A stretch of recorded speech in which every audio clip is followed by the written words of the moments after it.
I don't want to say that this is my idea, but one of the really interesting issues that Frances Haugen focused on in her Senate testimony this week was on, as you said, this idea of engagement-based ranking, which is really the heart of how Facebook and YouTube and TikTok and many of the other internet sites that we use today function, right? So the idea is, instead of organizing the posts and other content that we see based on computerized assessments of what we will find compelling and engaging and are more likely to sort of click on and share, maybe let's find other kinds of metrics to sort of decide what messages and posts to prioritize. Haugen even suggested, look, in 2015, a lot of the internet sites that we used then were kind of ordered chronologically, right? The way that iMessage is, that the messages come in based on when they were sent, and that's how we see them.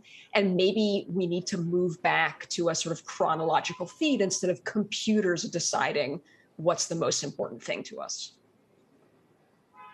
So, Shir, one of the other ideas you discussed is having regulation that would hold these companies accountable, Facebook and other companies accountable, for real world harm. It seems like that would open the door to just endless lawsuits. And I'm wondering how you can imagine that actually playing out from a practical standpoint.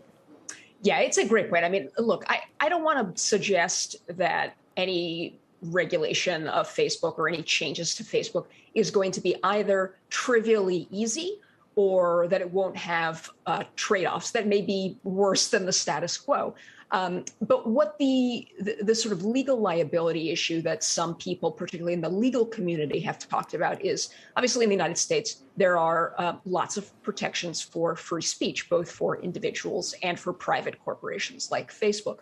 One of these ideas is, okay, you have free speech for what companies do or what people say, and how companies decide to organize that, whether to show that information.